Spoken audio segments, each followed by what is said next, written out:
So today we're going to talk about something that I think is quite interesting that a lot of people have known for a pretty long time, but no one's really sure if it's a problem or not yet. And the title of this video, is a comparison to Overwatch and GOATs and how, basically in Overwatch 1, the meta turned into, a thing called GOATs, which essentially, to a certain extent, ruined the game, right? It was basically the game just being pushed to its very limits and something that was proven to be, much better than everything else pretty much, just kind of took over the game. And I just wanted to talk about this in terms of Valorant as well, because whilst this is nowhere near as extreme as Overwatch, and I don't think that this will ruin the game, I think it is worth discussing because we're going to talk about initiators.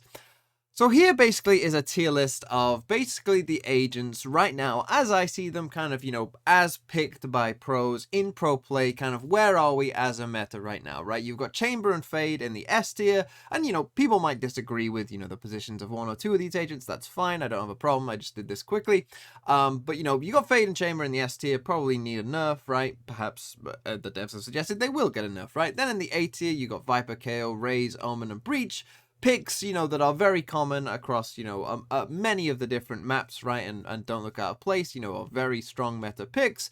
In the B tier, you've got Sage, Sova, Jet, Brimstone, Sky, Neon, Killjoy, and Astra, who are kind of, maybe meta on a map or two, decent picks, not necessarily bad agents, but fit onto certain maps maybe more than others. Then you've got the C tier, where I put Phoenix, Cypher, and I put Harbor there because we don't really know yet, but we'll see.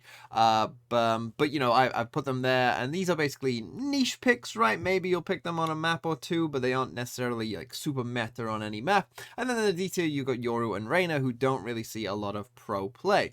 And, this is kind of just based where every agent is right now, according to pro pick rates and whatnot. But if we take a look at the Initiator class, you'll see that the lowest Initiator is Sky, who is a mid B tier agent. And actually, 3 of the top 7 agents that I've got here are initiators. And honestly, after the Fade nerf, I wouldn't be surprised if, Fade came here into the A tier. And, perhaps that would even bump Sova up to the A tier as well, because Sova isn't that far away from it.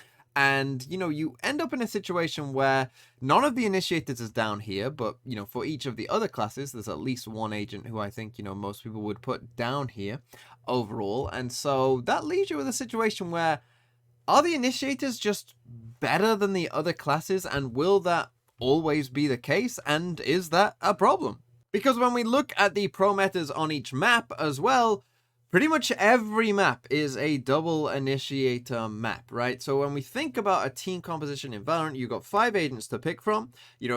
Generally a balanced composition is going to have perhaps at least one of, each of the agent types. So that gives you a 5th slot, and pretty much on every map, the most common pick is for that 5th slot to go to a 2nd initiator over anything else. I mean, Ascent is perhaps an extreme example where we see not just double initiator, but even some of the most successful teams like DRX and Leviathan playing triple initiator instead and finding success with that. If we move on to a map like Bind, this is the one that maybe you could argue isn't so much a double initiator map, but actually still the most common composition overall. Will still be a Sky Fade composition, and has found a lot of success. A lot of teams have with that comp on Bind. We move over to Breeze. Pretty much every team is going to pick Sova and then one of Sky or KO. You move on to Fracture, and then teams are going to pick mostly a mix. Again, there might be some difference on this map. Some teams going double Duelist, some teams maybe going double Controller, but a lot of teams will still go for KO, Breach, or Fade, or 1, 2 of 3 of those agents at least.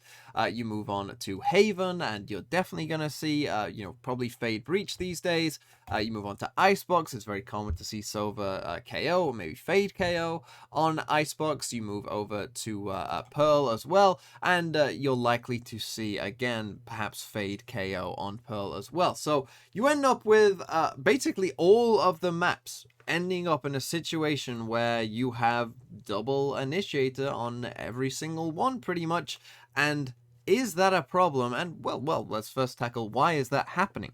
So one of the first things that I think is important to point out of why the initiators are, pretty good is to first look at their E abilities. I think that the E ability, the free ability that you get at the start of every round, because it is free and you get it every round no matter what, that is kind of the main ability for every agent, and that can, help you determine how strong that agent might be. It's kind of the core, I would say, of the character, right? And we look at all of the initiators. You've got a Fade Horn, a KO Knife, Breach Stun, a Sova Dart, and a Sky Flash.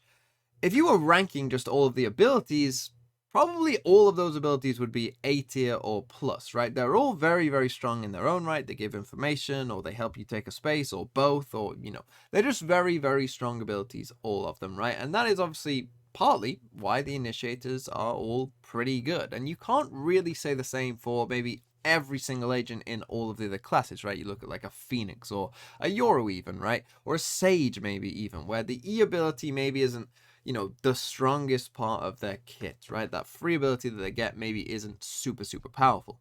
And then the second thing I think as well is to do with the ults. All of the Initiator ults are pretty good. Fades is pretty good. KO is one of the best in the game. Breach has a very good ult. The Sova ult is pretty good. And the Sky ult as well is pretty good. So you end up with all of these agents having pretty good free abilities, and they all have pretty good ults as well. And again, if you go through each of the other agents for each of the other classes, that will not be true for every single agent in there, and that I think makes a big, big difference to these agents. They have strong free abilities, and they have strong ults, and then, most of them as well have pretty strong abilities to go alongside that. So overall, you could just say that the Initiators, as agents, are just better than the other ones. They just overall are going to just be slightly higher value than the other agents in most cases. And then the final thing that I think really, really pushes the Initiators over the edge is that ability to have their E ability, which we've said are pretty strong abilities for all of those agents, be rechargeable after 40 seconds, which means a Valorant round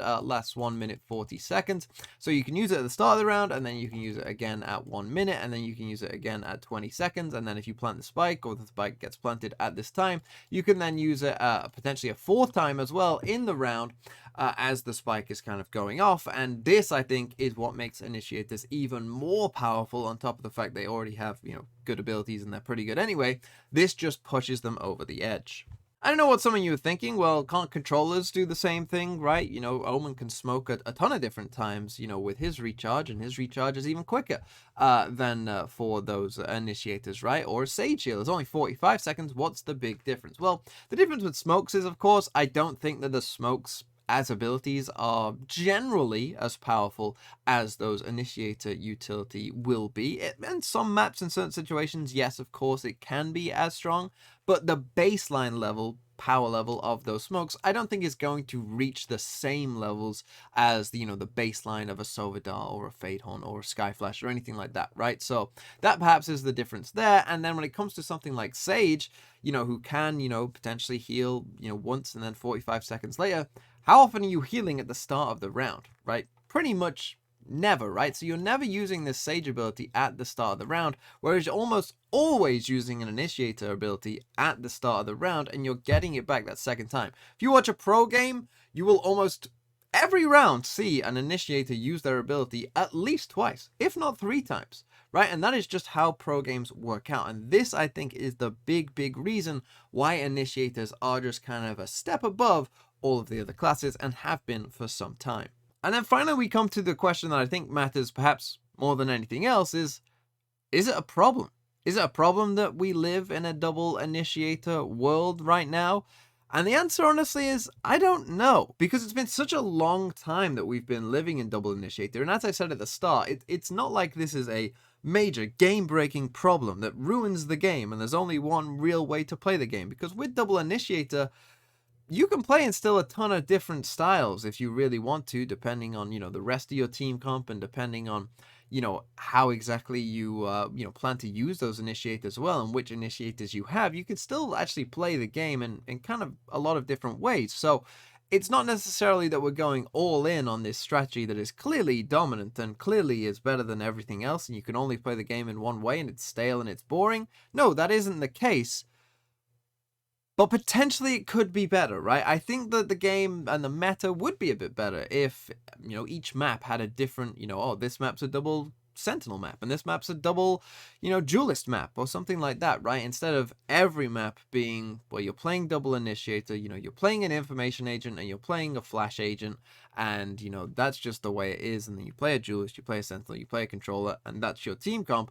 Instead of having the comps work like that, if we did have more flexibility and more options available, and as I said, it's not terrible right now, it's not like those options aren't available, but in general it does seem like most pro teams in general want to go towards that double initiator, and I think it makes sense considering I think that they are just a bit stronger than most of the other classes. But those are just my thoughts, and I'd be very, very interested in hearing everyone else's thoughts about this, because I think that this is something that not a lot of people like talk about very often, but like everyone kind of understands and knows that this is in the game, and that's kind of the way things are. But is that a problem? Should we be trying to, keep all of the classes at the exact same level? Should we try and have class balance in the game? Or is it, are initiators just flexible enough where it's fine?